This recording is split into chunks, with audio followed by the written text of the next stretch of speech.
What the hell? Ang tanga-tanga mo talaga. Galit na sigaw ni Charmaine kay Olivia. Nabasag kasi ng dalaga ang frame na dala-dala nito na dapat iregalo nito sa kanyang nobyong si Gio. Pasensya na po, Ma'am Charmaine, hindi ko po sinasadya. Paghingi naman ang paumanhin ni Olivia sa nobya ng kanyang boss, ngunit hindi nito tinanggap ang paghingi ng dalaga ng paumanhin. Tumawa naman si Charmaine at hinila nito ang buhok ni Olivia. Hindi sinasadya? Talaga lang ah.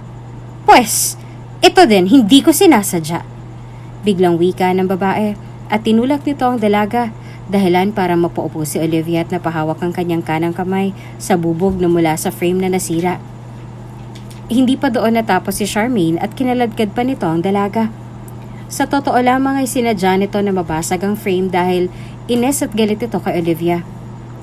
Aray, nasasaktan po ako!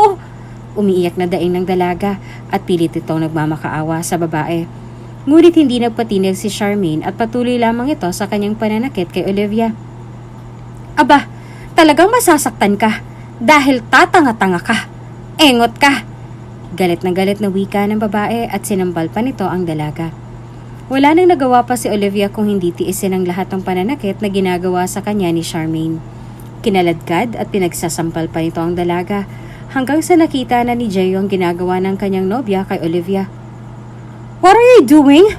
Sigaw ni Gio at doon ay tinulak nito si Charmaine at tinulungan ng kawawang si Olivia. She deserved that! Kaagad na wika ng babae at galit itong binalingan ng binata. Ano bang nangyari? Batinadong tanong ni Gio. Binasag niya lang naman ang frame na regalo ko sa'yo. Sagot ni Charmaine at doon ay kaagad na nagpariwanag si Olivia. Pasensya na po pero hindi ko naman po yun sinasadya. Umiiyak na paghingi ng pasensya ng dalaga. Pasensya? Sobrang mahal ng frame na yon. Tapos ganun-ganun mo lang babasagin? Kulang pang isang buwan mo na sahod sa halaga niyan. Galit na wika nito at doon ay nagsalita si Gio. I can't believe na ganyan kasama ang ugali mo. Now get out of my house. At ayoko na makikita pang pagmumukha mo dito sa bahay ko. At wag mo din nasasaktan pang muli si Olivia. And also, I am breaking up with you. Galit na wika ng binata. Ano? Hindi pwede! Galit na tura ng babae. Anong hindi? We are done. Hindi ako magtsatsaga sa isang babaeng katulad mo. A spoiled woman? Akala ko iba ka. Yun pala'y pare-pareho lang kayo. Naiiling na wika ni Gio. Ano? Ipagpapalit mo ako sa cheap at katulang na to? Kunot na ang tanong ni Charmaine at doon ay sumagot naman ang binata. Mas gugustuhin ko pa na makasama at pakasalan ng isang tulad ni Olivia. At least totoo. You don't know how to respect people. Maganda ka nga. Kagalang-galang pero yung ugali mo tagilid. Mapanghusga ka at mapanakit. Nakakahiyang isang tulad mo na nagbabalat kayo. Wika ni Gio at doon ay pinakaladkad niya na sa mga gwardya ang babae at saka nito nilapitan si Olivia at binuhat. Napatingin naman ang dalaga sa kanyang boss at sa mga oras na yun ay sobrang bilis ng tibok ng kanyang puso. Ilang sandali pa ay ibinaba ni Gio si Olivia sa kama at kinuha nito ang first aid kit sa kanyang banyo. Doon ay binuhusan nito ng alkohol ang may sugat na kamay ng dalaga. Aray! Daing ni Olivia at inihipan naman ng binata ang sugat ng dalaga. Bakit mo naman hinayaan na ganunin ka ni Charmaine? Tanong ni Gio kay Olivia. Ayoko na po kasing magalit pa siya sa akin. At saka kasalanan ko naman po. Kung hindi ko sana nabasag yung gift niya para sa'yo, hindi naman siya magagalit ng ganon. Nag-away patuloy kayo ng dahil sa akin. At saka hindi naman po kailangan na maghiwalay kayo ng dahil lang sa ginawa niya. Nauunawaan ko naman po kung bakit naggaganon si Ma'am Charmaine. Mahal naman po kasi talaga yung photo frame na yon. Sunod-sunod na wika ng dalaga. Sa totoo lang ay nakokonsensya ito dahil sa nangyari. Pakiramdam niya ay siya pang naging dahilan ng pag-aaway ng magkasintahan. Wala kang kasalanan, okay? Kahit pa nabasag mo yung frame na yon, wala siyang karapatan to hurt you. At isa pa ako ang amo mo, at hindi siya. At saka matagal na talagang ganyan si Charmaine. Nagre-reklamo madalas sa mga katulong dahil sa pagiging mapanakit niya. Nung una ay naniniwala pa ako sa kanya. Pero when I saw how she hurt you, I swear, kung pwede lang manakit ng babae, ginawa ko na. Gigil na wika ni Gio at natahimik naman si Olivia. Sa mga oras na yon, naalala ng dalaga ang lahat ng ginawa sa kanya ng mga magulang niya noon at lahat ng kanyang luho ay ibinigay ng mga ito. Kung kaya't nais ng dalaga na sa sitwasyon nila ngayon ay siya naman ang babawi sa kanyang mga magulang. Pinunasan naman ni Geo ang luha sa mga mata ni Olivia. Don't cry. Hindi bagay sa anghel mong mukhang pag-iyak. Smile ka lang. Wika ni Geo at doon ay nagkatitigan ng dalawa. Unti-unting naglapit ang kanilang mga mukha at doon ay naglapat ang kanilang mga labi. At hindi na napigilan pa ng mga ito ang emosyon na kanilang nadarama para sa isa't isa. Dahan-dahang ibinaba ni Geo ang mga saplot ni Olivia at doon ay inangkin ito ang dalaga. Dahan-dahan lang. Mahinang tura ni Olivia na tila ba nahihiya pa. Ngumiti naman si Geo at hinalikan nito ang noon ng dalaga. Don't worry. I'll be gentle. Kung bago ka pa lang sa channel na ito, Ate Jane TV, huwag kalimutang pindutin ang notification bell and subscribe button. Sana po hindi naman malaking abala sa inyo ang pagpindot ng subscribe button dahil ang kapalit po nito ay ang pagsuporta para makapag-produce ng mga libreng stories sa mga channels ni Ate Jane. Maraming salamat!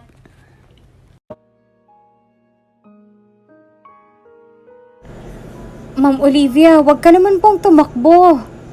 Wika ng katulong sa batang si Olivia. Panay ang takbo nito, tinataguan pang mga katulong na nag-aalaga sa kanya. Habulin mo ako!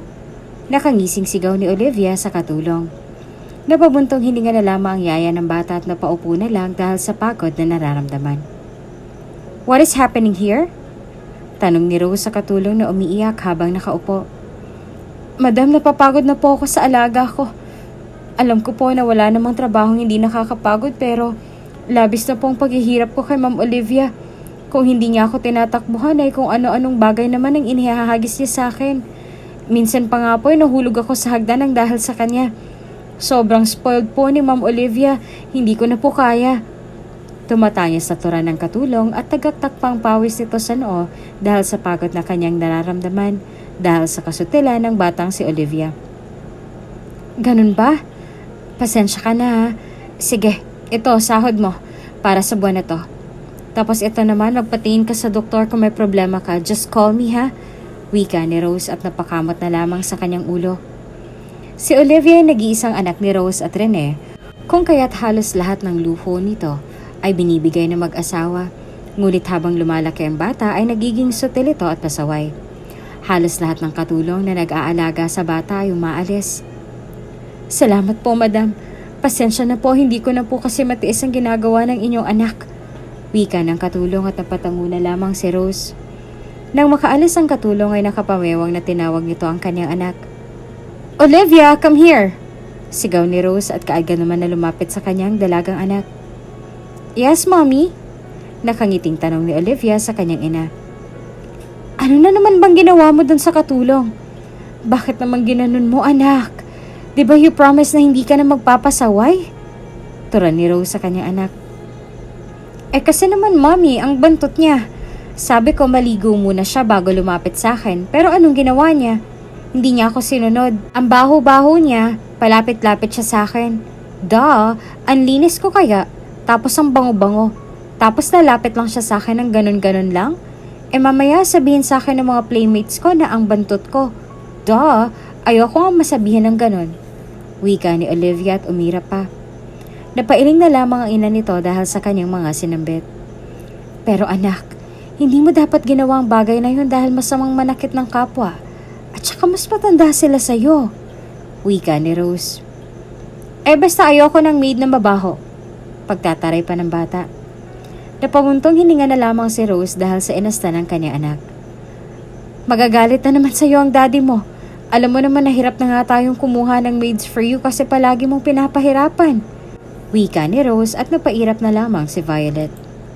Daddy won't be mad at me dahil kasalanan naman ng maid. Huwag na po kasi kayong kumuha ng katulong. Pero pwede din po, ako ang pipili. Nakangiting wika ng bata. Ginawa na natin yan anak, but what have you done? Napagastos pa ang daddy mo dahil nilagyan mo ng scars yung mukha ng maid. Hindi ba pwedeng be good ka na lang, anak? Don't be spoiled. Wika ni Rose sa kanyang nag-iisang anak. Let me think of that, Mommy. Wika ni Olivia at umalis na sa harapan ng kanyang ina. Napabuntong hininga na lamang ang babae dahil sa ugali ng kanilang anak, ngunit ano pa nga ba ang kanyang magagawa, sila din naman ang may kasalanan kung bakit naging ganon ang bata. Pagdating ng asawa ay kaagad na sumalubong si Rose. Oh, kamusta sa opisina? Pangangamusta nito sa asawa. Maayos naman. Teka, anong sinasabi ni Olivia na wala na daw yung katulong? Takang tanong ng lalaki sa kanyang asawa. Inunahan na naman ako ng anak mo. Oo, umalis na yung bagong maid. Wika ni Rose at napabuntong hininga na lamang. Bakit? Anong nangyari? Kunot noong tanong ni Rene. Actually, umiiyak yun nung umalis dito sa mansyon. Pagod na daw siya sa anak natin at napakasutil daw ni Olivia. Pinagsabihan ko kanina yung batang yan pero di man lang ako pinakinggan, tumatawa pa. Hindi ko na alam kung anong gagawin ko sa kanya. Sa bagay, kasalanan naman natin to eh. Hinayaan natin siya na lumaking ganyan. Wika ni Rose at napailing na lamang. Hayaan mo na, ganyan talaga. Bata pa naman si Olivia at magbabago din yan. Sa ngayon, laro-laro lang yan sa kanya. Panigurado ay kapag nagkaedad na yung anak natin, mag-iiba din ang ugali niyan. Wika ni Rene at niyakap ang kanyang asawa. Mahal na mahal ni Rene ang kanilang nag-iisang anak na si Olivia. Kung kaya't halos lahat ng nais nito at hilingin ay ibinibigay niya dahil para sa kanya ay kasiyahan niya na mapaligaya ang kanyang mahal na anak. Kung kaya't lumaki si Olivia na makiama. Palagi itong nagkukwento sa daddy niya at madalas nagpapakampi sa tuwing napapagalitan siya ng kanyang ina.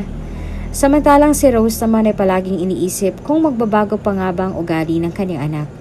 Minsan ay gusto niya nang paluin si Olivia, ngunit hindi niya magawa dahil iniisip niya na baka magtampo lumayo ang loob sa kanya ng bata. Sa paglipas ng panahon, halos linggo-linggo ay nagpapalit ng katulong si Rose dahil palaging pinagtitripan at pinapaiyak ni Olivia ang mga ito hanggang sa hindi na nagpapadala pa ng mga katulong ang agency na nilalapitan nila Rose dahil halos wala ng maids ang nais na manilbihan sa kanilang tahanan dahil palagi na lamang silang nagrereklamo ng mga ito. Wala na ngang nagawa pang mga magulang ni Olivia kung hindi hayaan ito na walang yaya. Makalipas ang mahabang panahon, ganap ng dalaga si Olivia. Mommy, aalis lang po ako, may party kila Daisy. Wika ng dalaga sa kanyang ina. Bihis na bihis ito at kung ano-ano ang nakalagay na kolorete nito sa mukha. Ano ba yung suot-suot mong damit, Olivia? Isa pa, look at your face. Mukha kang clown dahil sa kapal ng makeup mo. Puna ni Rose sa kanyang anak. Mommy, this is a crop top. At ito? This is not a clown makeup. Ang ganda kaya. Ito yung uso ngayon, ano? Wika ni Olivia at pairap-irap pa ito. Ay nako, kabataan nga naman. Bakit ka ba nakaayos ng ganyan? Saan ka ba pupunta? Kunot ang tanong ni Rose at ngumiti naman ng dalaga. Kila Daisy, magpa-party-party lang kasi birthday niya.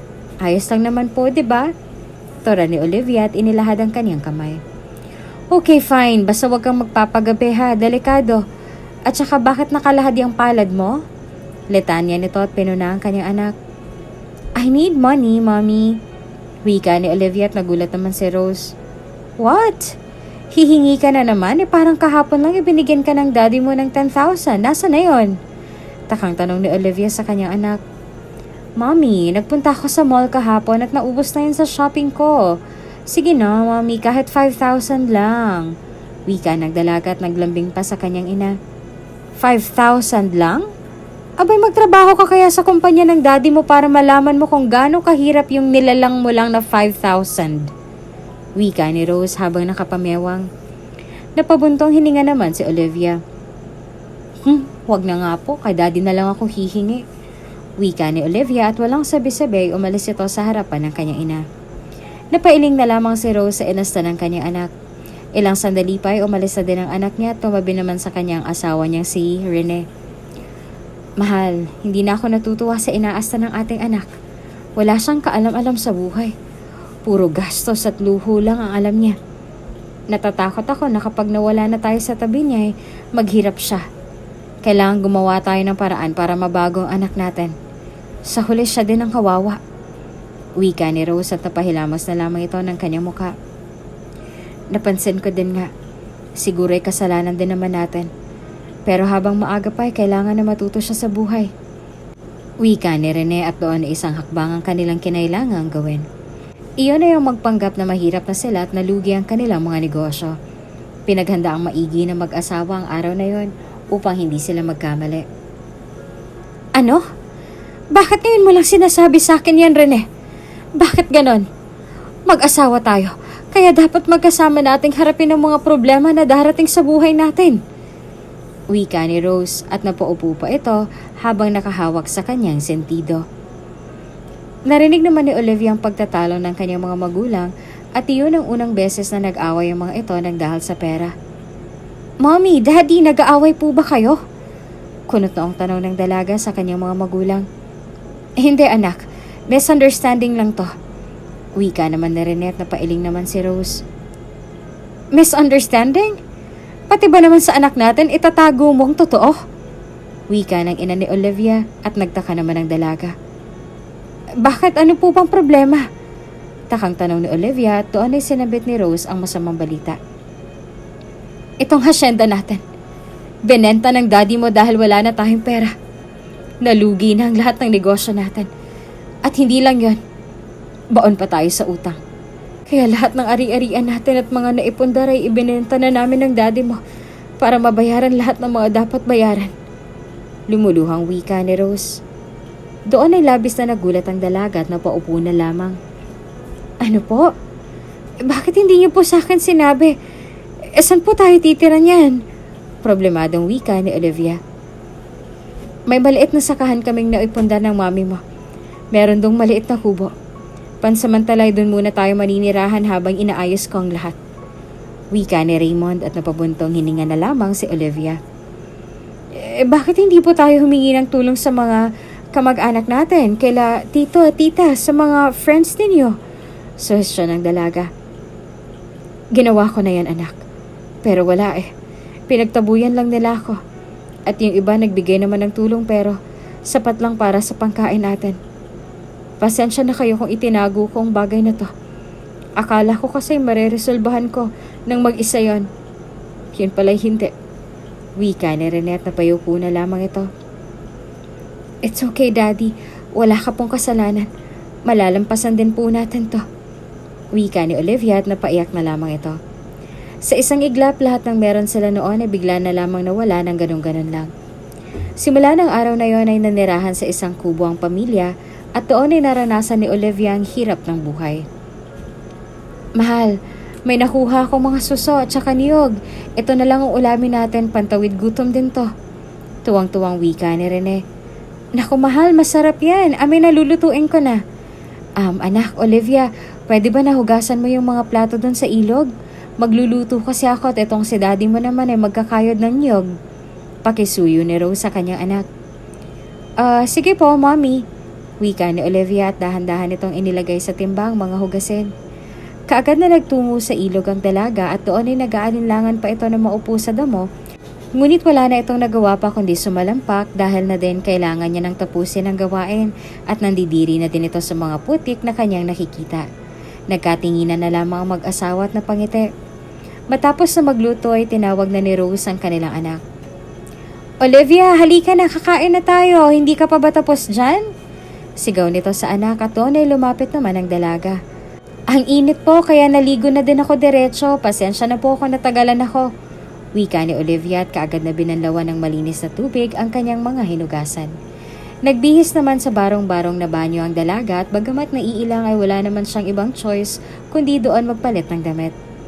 Matapos na magbihis ay naupo na sa silya ang dalaga at doon ay kumain ang mga ito. Dahil hindi sanay sa hirap ay hindi alam ni Olivia kung paano kakainin ang suso. Anak, sipsipin mo, kung hindi madadaan sa sipsip sundutin mo nitong karayom. Paliwanag ni Rene at sinunod naman iyon ng dalaga. Nang masungkit nito ang laman ng suso ay napangiwi ito sa itsura ng ulam. Sabaw na lang po sa akin. Tura ni Olivia at pilit ng umiti. Tikman mo anak, masarap yan. Ika nga diba, don't judge the things based on its look. Wika ni Rose at binigyan ng kanyang anak. Kahit na tila ba nandidiri ay tinikman ng dalaga ang ulam at doon ay namangha ito sa lasa. Oo nga no, masarap po. Nakangiting wika ni Olivia at doon ay kumuha pa ito. Sa mga oras na yon ay naaawa si Rose sa kanyang anak, Ngunit naisip nito na para din naman sa kapakanan ng dalaga ang kanilang ginagawa. Sa paglipas ng mga araw ay naiiyak na lamang si Olivia sa hirap na kanilang nararanasan at isang gabi ay nadinig niya ang usapan ng kanyang mga magulang. Si Gio naghahanap ng kasambahay sa mansyon niya. Baka doon pwede si Olivia. Wika ni Rene at doon ay nakinig sa usapan ng kanyang mga magulang ang dalaga. Pero paano yung pag-aaral ni Olivia? Kunot ang tanong ni Rose. Nagpapaaral si Gio ng kasambahay na nais pang mag-aral. Doon ay magiging okay pa si Olivia kaysa dito. Tsaka hindi na naituloy pa ni Rene ang kanyang sasabihin nang bigla na lang sumingit sa usapan nilang mag-asawa ang kanilang anak. Mommy, Daddy, mas maganda po siguro kung papasok ako bilang katulong doon sa sinasabi niyo po. Lalo na po't nagpapaaral po pala ito. Huwag po kayong mag-alala, kayang-kaya ko po yun. At saka kung matanggap po ako doon may maiaabot na ako na pera sa inyo. Hindi na kailangan maglako ni Mommy at saka kapag nag-aral ako, mas malaki ang tsansa na maibabalik po natin ang mga nawala sa atin. Pagbubutihin ko po para naman po makabawi ako sa inyo. Wika ni Olivia at nagkatingin na naman silang mag-asawa. Sigurado ka ba, anak? Takang tanong ni Rose sa dalaga. Opo naman, Mommy. Ako na lang pong maaasahan ninyo ni Daddy. At wag po kayong mag-alala. Hindi po ako gagawa ng bagay na ikasisira ninyo. Wika ni Olivia at niyakap na lamang ito ng mag-asawa. Kinabukasan ngayon nagtungo ang mga ito sa tahanan ng binatang si Gio. Miss Rose, Mr. Rene, anong atin at napadalaw kayo sa aking hasyenda? Nakangiting bungad ni Gio sa mag-asawa. Matangkad, malaki ang katawan. May pupulang labi at singkit ang mga mata na binata. Nabalitaan mo naman siguro ang nangyari sa amin? Panimula ni Rene at napatango naman ang binata. Oo, alam ko at nakarating nga sa akin. Ano bang maitutulong ko sa inyo? Tanong ni Gio. Nalaman ko kasi na naghahanap ka ng kasambahay at nagpapaaral ka din ng mga katulong na nais pang mag-aral. Wika ni Rose. Bakit? Sinong magtatrabaho? Kunot noong tanong ni Gio at doon ay napatingin ito sa gawin ni Olivia. Ito sana ang anak ko. Kailangan kasi niya na mag-aral lalo na't patapos naman na siya sa kolehiyo. Wika ni Renette na patangutango naman ang binata. Sige, pero kailangan stay in siya dito sa bahay. Lahat naman ng maids ay nandito sa bahay kaya wala kayong dapat ipag-alala. At saka hindi naman gaano mabigat ang gawain dito sa bahay. Matututo din yan siya dito sa bahay. Don't worry, mababait ang mga maids ko dito sa hacienda at friendly. Paliwanag ni Gio at seryoso lamang ito. Mabuti naman kung ganon. Kailan mag-uumpisa ang anak namin? Tanong ni Rose. Pwede na siyang magsimula ngayon. It's up to you. Anyway, ako si Gio. And you are? Sagot ng binata at nagpakilala pa sa dalaga. Bagamat nahihiya ay sumagot pa din si Olivia. Ako po si Olivia. Tipid na sagot ng dalaga. Nice meeting you, Olivia. Wika ni Gio. Matapos ang pag-uusap na yon ay nagdesisyon na si Olivia na maiwan na sa hacienda ni Gio at doon ay nagtrabaho ang dalaga bilang kasambahay. Bago ka lang dito, ako nga pala si Gigi. Ako yung tagapagluto. Nakangiting wika ng isa sa mga katulong at nagpakilala pa ito sa dalaga. Oo bago lang ako. Olivia nga pala. Ikaw palang tagaluto dito. Ako yung makakatuwang mo sa kusina. Wika ni Olivia, tumango naman si Gigi. Ganun ba? Kung ganun ay madami kang matututunan sa akin. At masaya ako na magturo sa mga baguhan. Wika ng dalaga at matamis ang ngumiti. Napabuntong hininga naman si Olivia at kahit nag-aalinlangan, ay naglakas loob ito at nagturan.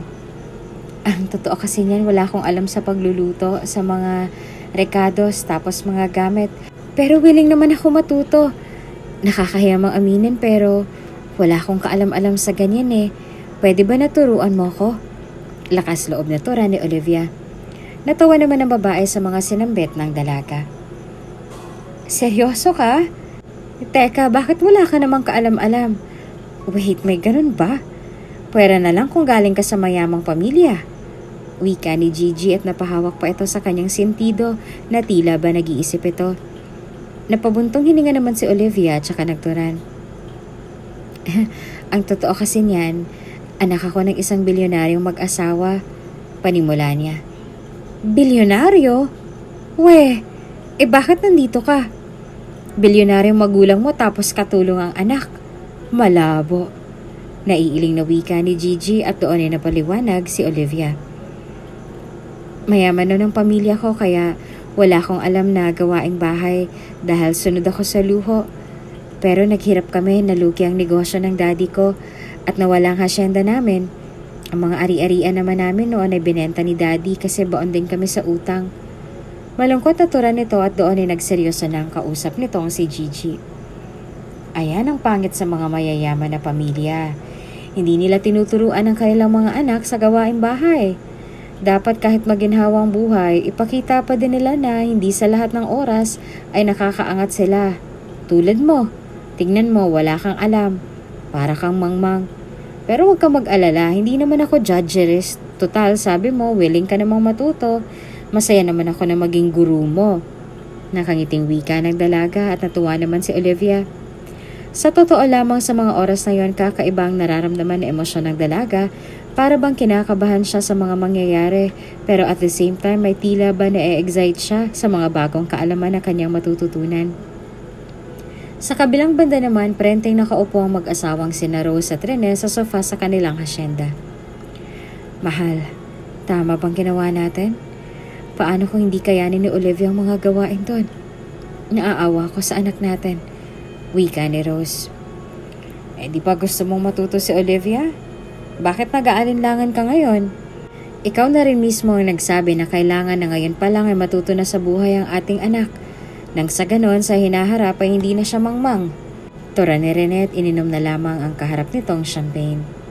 Sa totoo lamang hindi naman talaga sila nalugi, nabaon sa utang at naghirap. Dahil ang lahat ng yon ay parte lamang ng kanilang plano. Ngunit upang maging mas makatotohanan ng kanilang pagpapanggap, ay ipinaalam nila sa lahat na walang-wala na sila. Maging si Gio na amo ngayon ni Olivia ay walang ideya na palabas lamang ang lahat. Sa mga oras na yon, doon nakilala nila Rene ang mga taong totoo at tapat sa kanila. Nakukonsensya ako sa ginawa natin kay Olivia. Nagsinungaling tayo sa kanya.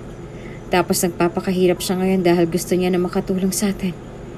Tura ni Rose at napahilamos ito sa kanyang mukha. Alam ng ginang na siyang may nais na maranasan ng kanilang nag-iisang anak kung paano mamuhay ng mahirap. Nang sa ganon ay matuto ito, ngunit tila ba dinudurog ang kanyang puso sa tuwing maiisip niya na naghihirap ang anak niya at nangangamuhan para lamang maibalik ang kanilang dating pamumuhay na ang totoo ay hindi naman talaga nawala. Samantala sa kabilang banda palaging pinagmamasdan ni Gio ang dalagang si Olivia at paminsan-minsan ay napapailing na lamang ito dahil mahahalata sa mga kilos nito na walang kaalam-alam sa buhay. Ouch! Ang init pala! Daing ng dalaga at kaagad na ibagsak nito ang takip ng kaldero. Naku naman, Olivia! Dapat gumamit ka ng basahan para hindi ka napaso. Teka, halika dito at baka magkasugat pa yan kapag hindi naagapan. Wika ni Gigi at sa mga oras na yon ay sila-sila lamang sa mansyon dahil wala ang kanilang boss. Hindi ko kasi alam na mainit. Pagdadahilan ni Olivia. Hindi alam. Kita mong niluluto yan, natural iinit din, pati takip. Paliwanag ng dalaga at kaagad itong nilagyan ng Colgate. Nagtaka naman si Olivia sa ginawang yan ng babae, kung kaya't kaagad itong nagtanong. Bakit mo nilalagyan ng toothpaste? Para saan yan? Kunot noong tanong ng dalaga. Napabuntong hininga naman ang kasamahan nito at nagduran. Para hindi lumobo o magtubig yung napasong parte. Sorry ganyan lang kasing ginagawa namin kapag napapaso. Wala naman kasi kaming pampa-ospital. At saka hindi naman kami gagastos sa maliit lang na paso. Pagpapaliwanag pa ni Gigi. Ganon? Grabe, samantalang nung napaso ako nun, dinala agad ako sa hospital tapos 5,000 agad yung nagastos ni daddy at mommy. Yun pala pwede na tong toothpaste. Pero paano to nakakatulong sa paso? Manghang wika ni Olivia at napatanong pa ito. Simple lang. Di ba malamig yung toothpaste? Nakakatulong yon para umimpis at hindi tumuloy yung paglobo. Hindi ko maipaliwanag pero legit yan. Don't worry, wala namang mangyayaring masama sa'yo dyan. Paliwanag ng babae. Malayo naman to sa bituka kaya ayos naman ako. Salamat sa pagtuturo sa akin Mabuti na lang at nandyan ka. Wika ni Olivia at nagpasalamat pa sa kapwa niya kasambahay. Hay nako, wala yon. Sino pa nga bang magtutulungan, di ba tayo-tayo din naman? O siya, buksan mo na muna yung pinto at kanina ko pa naririnig na may nagdo-doorbell. Hindi na naman nadinig ni Aling Carmelita. Bingi kasi. Pasuyo na lang ako. Ako na munang bahala dito. Pika ni Gigi at sa mga salita nito ay mararamdaman ng pagiging totoo. Kaagad naman na binuksan ng dalaga ang pintuan at doon ay bumungad kay Olivia ang isang balingkinita na babae at nakataas ang kilay nito at nakapamewang. Kanina pa ako nagdo-doorbell, wala man lang bang nakarinig sa inyo? Mga bingi ba kayo? O mga nagchichismisan kayo kaya hindi niyo ako nadinig? Pagtataray ng babae at dire-diretsyong pumasok sa loob ng mansyon, tsaka prenting na upo sa sofa sa may sala. Pasensya na po, nagluluto po kasi kami sa kusina. Hindi po namin napansin na may nagdo-doorbell po pala. Nakayukong paliwanag ni Olivia at kaagad na humingi ng dispensa. Kunot noon naman itong tinignan ng babae at doon lamang nito napagtanto na baguhan lamang si Olivia. Teka. Bago ka lang ba dito? Ngayon lang kasi kita nakita. Wika ng babae at kaagad naman na sumagot ang dalaga ng may paggalang. Ako po si Olivia, bago lang po ako. Wika ni Olivia at nagpakilala pa. Sabi na nga Ngayon lang kasi kita nakita here. Wait, bakit na naman kumuha si Gio ng bagong katulong? Halos lahat ata ng gawain dito sa mansyon kayang-kaya na ng mga dating katulong. Nagtatakang tanong pa ng babae. Doon ay lumapit na si Gigi dahil kita niya sa mga mata ng dalagang si Olivia na malapit na itong maiyak. Hello po, Miss Charmaine. Siya po si Olivia, bagong katulong dito sa mansyon. Pasensya na po kung hindi po namin nadinig ang pag-doorbell mo. Hindi na po mauulit. Paliwanag ni Gigi at ipinakilala pa si Olivia sa babae. Okay, fine. Ayoko masira ang araw ko. Nasaan ang boss niyo? Pagmamaldita pa ni Charmaine sa mga ito. Umalis po si Sir Gio pero baka parating na din po yun. May gusto po ba kayong kainin o kaya inumin? Wika ni Gigi at napairap naman sa hangin ang babae. Get out of my face, nasusuya ako sa pagmumukha ninyo. Wika ni Charmaine at kaagad naman sinenyasan ni Gigi si Olivia na mabuti na lamang ay naintindihan naman ng dalaga. Pag alis sa harapan ng babae ay kaagad na binalaan ni Gigi ang dalagang si Olivia. Siya si Ma'am Charmaine, kasintahan ni Sir Gio. Mag-ingat ka dyan dahil napakasungit at mapanakit yung girlfriend na yan ni Sir. Akala niya palagi siyang tama. At ni isa sa amin ay walang kumalaban sa kanya.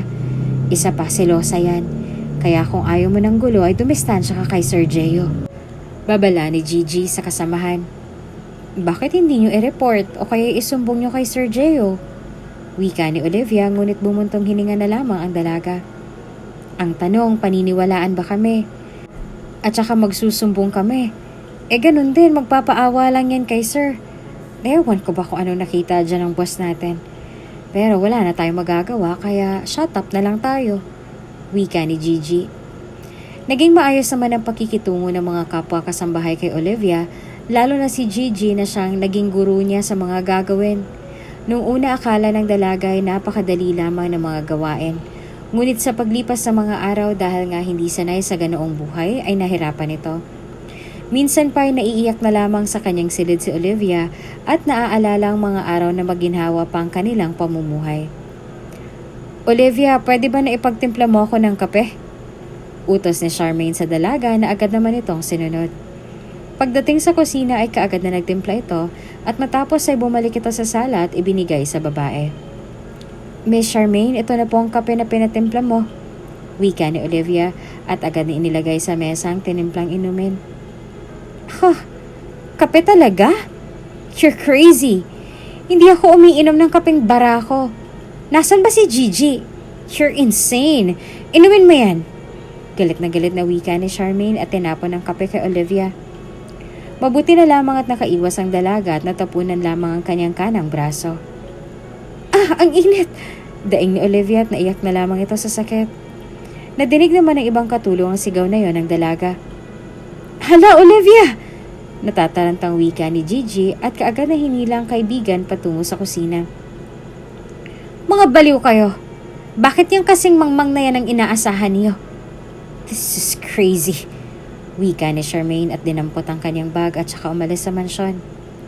Sa mga oras na yon ay pauwi pa lamang si Jeyo at pagdating sa kanyang mansyon ay naabutan niyang katulong na si Gigi na ginagamot ang napasong braso ni Olivia. Nanlaki naman ang mga mata ng binata nang makitang malaking paso sa kanang braso ng dalaga. What the hell? Ano nangyari dyan? Kanina pa ba yan? Dapat dinala niyo si Olivia sa ospital o kaya tinawagan niyo ako.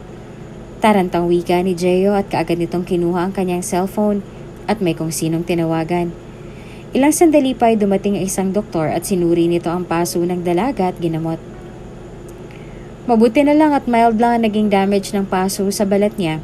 Bilhin niyo tong gamot na to at yun ang ipahid niyo sa paso upang hindi ito mameklat lalo na't napakaganda ng kutis niya. Sayang naman kung masisira lang.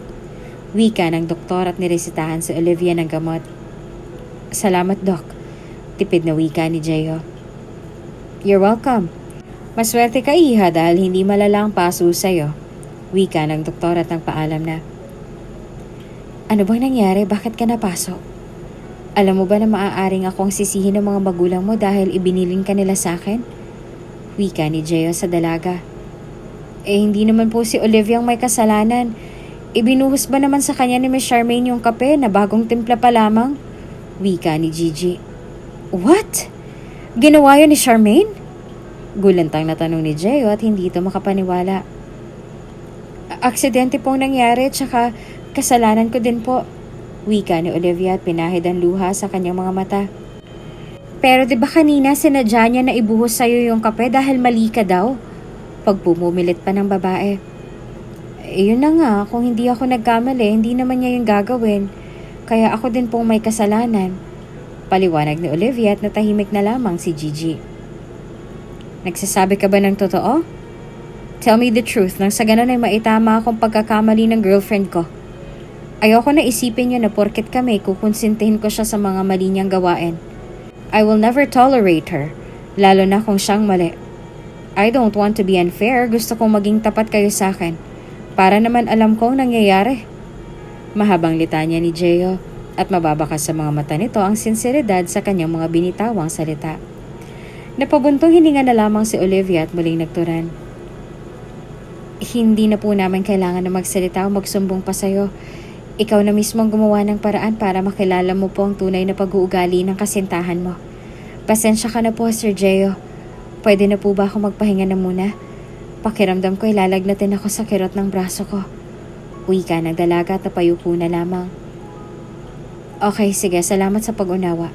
Gigi, samahan mo na si Olivia sa kanyang silid para makapagpahinga na siya. Wika ni Jeyo na agad namang sinunod ng dalaga.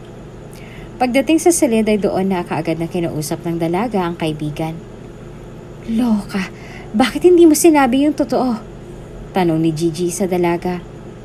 Malalim na napabuntong hininga si Olivia at doon ay nagpaliwanag ito. Bakit ko pa sasabihin? Nasaktan na ako. Para saan pa nasabihin ko? Mag-aaway lang sila. Pagsasabihan siya ni Sir Jeyo tapos ano? Pag-iinitan ako ni Miss Charmaine. Huwag na lang. Nandito ako para magtrabaho at magtapos ng pag-aaral para sa pamilya ko. Kung dati wala akong pake sa mga nangyayari kila mommy at daddy, ngayon parang nadudurog ang puso ko sa tuwing maiisip ko na naghihirap sila. Samantalang ako noon walang ginawa kundi gumastos. Naluluhang paliwanag pa ni Olivia. Lahat naman ng sinambit niyang iyon ay nadinig ni Jeyo at doon ay humanga ito sa taglay na kabutihan ng puso ng dalaga. Ay, sa bagay, ganyan din ang iniisip namin sa tuwing maiisipan namin na magsumbong. Tinitiis na lang namin lahat ng pananakit at masasakit na salitang binibitiwan niya sa amin. Wala eh. Kailangan natin tong trabaho na to kaya wala tayong choice kundi magtiis. Pagsang-ayon naman ni Gigi. Kapwa na payakap na lamang sa isa't isa ang dalawang dalaga. Pareho silang may pangarap sa buhay para sa kanilang mga mahal. At ito ang kauna-unahang beses na nagkaroon ng tapat at tunay na kaibigan si Olivia na kahit wala siyang salapi o yaman ay nananatili sa kanyang tabi si Gigi at totoo ang ipinapakita nito sa kanya. Matapos ang araw na yon, hindi na muna pinakilos ni Jeyo ang dalaga upang makapagpahinga ito at magpagaling. Sa kabilang banda ay napag-usapan naman ng mag-asawa na dalawin ang kanilang anak. Mahal, ilang araw na din buhat na magtrabaho si Olivia sa asyenda ni Jeyo. Naisip ko na dalawin natin siya, baka mamaya iniisip na noon na nalimutan na natin siya. Wika ni Rose na siyang sinang-ayunan naman ng kanyang asawang si Rene. Sige mahal, dalhan natin siya ng mga prutas. Yung sakto lang para naman kahit papaano maramdaman ni Olivia na hindi natin siya nalimutan. Wika ni Rene at doon ay nag-asikasong mag-asawa at agad na bumiyahe patungo sa hasyenda ni Gio. Makalipas ang ilang oras na biyahe, nakarating na din sa hasyenda ng kaibigan ang mag-asawa. Nag-commute lamang sila Rose upang walang makakita at makaalam na hindi talaga sila naghihirap. Pagdating sa hasyenda ay kaagad na nag-doorbell ang mag-asawa. Ano pong kailangan nyo? Tanong ng katulong kay Rene. Nandyan ba si Gio? Dadalawin sana namin ang anak naming si Olivia. Sagot ni Rose at napangiti naman ang katulong. Ay, kayo po pala mga magulang ni Olivia. Nga po pala ako po si Gigi, kaibigan ng anak ninyo. Pakilala ng dalaga at nagkatinginan naman ang mag-asawa. Ikaw? Kaibigan ng anak namin? Nakakatuwa naman kung ganon. Teka, pwede ba kaming pumasok?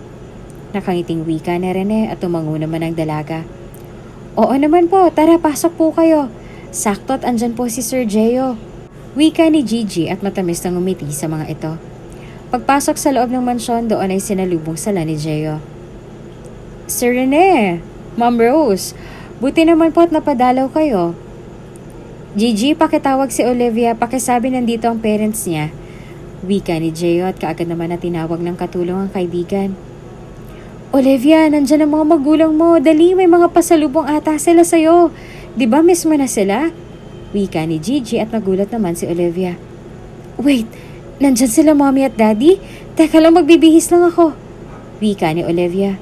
Ha? Wag na, okay na yung suot mo. Wika ni Gigi. Hindi nila pwedeng makita tong paso ko. Mag-aalala yun sila. Wika ni Olivia at agad na kumuha ng jacket. Matapos na makapagbihis ay lumabas si Olivia. Anak ko! Wika ni Rose at kaagad na niyakap ang kanyang anak. Sobrang iyak ng mag-asawa na makita nilang kanilang mahal na anak na si Olivia. Namiss ko kayo, Mommy, Daddy. Kamusta po kayo? Nakakakain po ba kayo sa tamang oras? Hindi naman po ba kayo nahihirapan dun sa bukid? Sunod-sunod na tanong ng dalaga at hindi na nito napigilan pa ang kanilang sarili na hindi maiyak. Ayos na ayos kami anak. Heto't may dala kami mga prutas para sa'yo. Pasensya ka na, yan lang ang nakayanan namin. Wika ni Rene at mahigpit na niyakap ang kanyang anak. Maiwan ko muna kayo. Olivia, maghanda ka mamaya dahil may pasok ka pa sa eskwela. Sumabay ka na lang sa akin mamaya. Sir Rene, Ma'am Rose, dito na po muna ako. Gigi, paghanda mo ng pagkain ng mga bisita. Wika ni Gio at nagpaalam na sa mga ito. Kaagad naman na nagtungo sa kusina ang dalagang si Gigi. Naghanda ito ng pancake at juice na malamig para sa mga magulang ng kanyang kaibigan na si Olivia. Pagbalik nito ay inihain ng katulong ang pagkain para sa mga ito. Mommy, Daddy, siya nga po pala si Gigi. Siya pong naging kaibigan ko dito sa hasyenda at tinuturuan niya din po ako ng mga gawaing bahay, lalo na sa pagluluto at mga rekados. May ngiti sa labing wika ni Olivia. Nabanggit niya nga sa akin kanina yan. Gigi, maraming salamat sa pag-agabay sa anak namin ha. Pasasalamat ni Rose sa dalaga. Wala po yun. At saka mabait naman po itong anak ninyo. At saka mabilis din po siyang matuto. Nakakatuwa nga po kasi kahit nahirap na siya, desidido po siyang matuto. At nakakatuwa po kasi pareho po kami ng layunin sa buhay, ang magsika para sa mga mahal namin sa buhay. Wika ni Gigi at kapwa na patingin sa isa't isang mag-asawa. Sa mga oras na yon, alam nila pareho na may natututunan na sa buhay ang kanilang anak, ngunit hindi pa iyon ang oras para sabihin nila ang katotohanan. Ganon ba? Nakakatuwa naman na malaman ng ganyang salitain. Nga pala anak, pawis na pawis ka na o, tanggalin mo kaya yung jacket mo. Ang init-init balot na balot ka. Wika ni Rose at napunan nito ang suot ng dalaga. Kasi mommy, medyo masama ang pakiramdam ko, parang nilalamig ako kaya nag-jacket po ako. Palusot ni Olivia sa kanyang ina. Naku anak, tanggalin mo yan dahil baka makumbulsyon ka. Masamang nakukulob ang damit. Wika naman ni Rene at tumayo pa ito upang siya mismong magtanggal ng jacket ng kanyang anak. Hindi na nakaimik pa ang dalaga at doon na nakita ng mga magulang nito ang paso sa kanyang braso at doon ay nagkatitigan ng mga ito. Anak, Ano nangyari dyan? Tila ba naluluhang tanong ni Rose. Napayuko naman si Olivia at peking ngumiti upang hindi siya maluha. Alam niyo naman po, diba, na medyo clumsy po ako kaya nung minsan pong naiwan ako sa kusina ni Gigi dahil inutusan siya, aksidente ko pong natapon yung mainit na tubig. Tapos nakaiwas naman po ako pero nabuhusan pa din po tong kanang braso ko. Pagsisinungaling pa ni Olivia at sinenyasan nitong kaibigan na wag na lamang maingay. Tila nadurog naman ang puso ni Rose at napaiyak na lamang ito. Pasensya ka na anak kung nararanasan mong bagay na to nang dahil sa amin. Umiiyak na tura ni Rose at niyakap ng mahigpit ang kanyang anak. Ayos lang po, Mommy, Daddy. Huwag po kayo mag-alala sa akin kasi mild lang naman pong paso ko. At saka pinatingnan po to ni Sir Gio sa doktor. Isa pa, niresetahan din po ako ng gamot kaya wala po kayong dapat ipag-alala. Wika ng dalaga at pinahid ang luha ng kanyang ina. Sure ka ba anak na ayos ka lang dito? Sabihan mo kami kapag nahihirapan ka na, ha? Hindi mo naman kailangan na maghirap o magtiis ng dahil lang sa amin. Wika ni Rose at muling niyakap ang kanilang anak. Ayos lang po ako, Mommy. Daddy, huwag niyo po akong isipin. Makapagtapos lang po ako ng pag-aaral ko. Makakapagtrabaho na din po ako at pangako, sisikapin ko po na maibalik ang dati nating buhay. Wika ni Olivia. Matapos ang tagpong yon ay nagpaalam ng mga magulang ng dalaga at makalipas ang ilang oras ay dumating na si Gio. Nakaayos ka na ba? Tanong ng binata sa dalaga. Opo, Sir Gio. Tipid na wika ni Olivia at doon ay sabay na umalis ang dalawa. Sinabay na ni Gio ang dalaga sa pagpasok nito sa eskwela. Habang nagtatrabaho ay nag-aaral din si Olivia. Pagdating sa eskwela ay sumalubong sa kanila si Charmaine. At bakit kasama mong babaeng yan? Taas kilay na tanong ng babae at masamang tiningnan si Olivia. Nag-meet naman na kayo ng maid ko, right? Actually, tignan mo ang braso niya. Ikaw ang may gawa niyan, right? Biglang wika ni Gio at ipinakita ang braso ni Olivia na may paso. Nagtaka at nagulat naman si Olivia sa mga sinambit sa kanya ni Gio. Sir Gio, aksidente po yung nangyari. Wala pong kasalanan si Miss Charmaine. Pagtatakip ng dalaga sa katotohanan. Don't lie, Olivia. Narinig kong usapan ninyo ni Gigi. Anyway, ayoko ng gulo so better say sorry to her. Wika ni Gio at doon ay natahimik naman si Charmaine. Ngumiti ito ng peke at lumapit kay Olivia. I am sorry for what I did to you. Don't worry, akong bahala sa'yo. Here in my school, wala kang dapat alalahanin. Wika ni Charmaine at ngumiti pa sa dalaga. Bahagya namang nakaramdam ng kaba si Olivia nang banggitin ng babae na kanyang eskwelahan na kanyang papasukan. Mabuti naman at alam mo ang kasalanan mo. Anyway, Olivia, sumabay ka na lang mamaya kay Danny. Kasambahay din siya sa hasyenda. Susundin na lang kayo ni Mang Nestor. Wika ni Gio at tumanguna lamang si Olivia bilang tugon. Sinamahan naman ni Charmaine si Olivia patungo sa sarili nitong silid-aralan. Doon na nga nag-umpisa ang dalaga sa kanyang pag-aaral at pinagbutihan nito ang kanyang mga aralin. Kahit pa na nagtatrabaho ito ay nagiging aktibo sa kanyang eskwela ang dalaga. Sa kabilang banda naman ay nakokonsensya na si Rose sa kanilang pagsisinungaling sa kanilang unika iha. Mahal, naaawa na ako kay Olivia. Sabihin na kaya natin sa kanyang totoo. Tura ng babae sa kanyang asawa. Mahal, hindi pwede. Oo, kahit ako naaawa kay Olivia. Pero sa tingin mo ba sapat na ang mga iyon na dahilan para magsabi tayo sa kanya ng totoo? Isa pa masyado pang maaga. Baka magalit sa atin si Olivia. Hayaan na muna natin siya na matuto sa buhay. Paliwanag ni Raymond. At doon ay malalim na napabuntong hininga ang asawa nito. Kung patatagalin pa natin, baka mas lalo siyang magalit sa atin. Tura ni Rose na agad naman na sinagot ng kanyang asawa. Huwag ka mag-alala. Hahanap lang tayo ng magandang tiyempo. Sa ngayon, hayaan na muna natin si Olivia na matuto. Wika ni Raymond ay doon ay kapwa na tahimik ang dalawa. Samantala sa mansyon, natuwa naman si Gio kay Olivia tila ba sa pagtagal ng panahon ay naging malapit ito kay Olivia. Olivia, ano bang pangarap mo noon? Tanong ni Gio sa dalaga. Natahimik naman si Olivia at hindi kaagad nakasagot. Ako po, sir? Noon ba? Actually, wala po akong gustong gawin nun kundi mag-shopping. Gumastos ng pera, umalis. Gumala at maglustay ng perang pinagpaguran at pinaghirapan ng mga magulang ko. Pag-amin ni Olivia. Napatangu-tangu naman si Gio sa naging sagot sa kanya ng dalaga. Ganun ba? Ngayon, anong pangarap mo? Anong gusto mong gawin o marating sa buhay? Sunod-sunod na tanong ni Gio at napangiti naman si Olivia. Kung noon ay wala akong gustong gawin sa buhay, ngayon madami na. Simula kasi nang magtrabaho ako dito sa hacienda at maghirap kami, ang dami kong na-realize sa buhay at natutunan. Hindi pala porket mayaman habang buhay na ganon. Dahil kay Gigi, natutunan ko kung paano kumilos ng mga gawaing bahay, kung paano magpahalaga sa mga bagay na meron ka. Ngayon, pangarap ko na maibalik ang dati naming buhay. Yung masuklian ko ang mga pagod nila mommy at daddy noon. Mahabang detanya ni Olivia. Magandang pangarap yan. Dapat na hindi ka sumuko, ipagpatuloy mong mga bagay na nasimulan mo. Ayos lang kung nagkamali ka nun. Ang mahalaga ay natuto ka sa ngayon. Hanggat may buhay, may pag-asa. Kaya wag mong isipin na porket wala nang lahat sa'yo, hindi na kayo makakabangon. Hanggat nangangarap ka at nagpupursike, magagawa mong lahat ng iyong pangarap. Mahabang payo ni Gio sa dalaga. Sa puntong yon ay tila ba nakaramdam ng kagaanan ng loob si Olivia. Pakiramdam niya kasi noon ay masungit at malamig ang lalaki, ngunit sa pagtagal niya sa hacienda ay mas nakilala niya ang amo.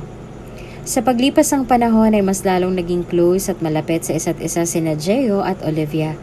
Sa puntong yon ay napansin naman ni Charmaine ang pagiging malapit ng dalawa sa isa't isa. Isang araw sinadya ni Charmaine na ipahiya si Olivia sa harapan ng kanyang nobyo.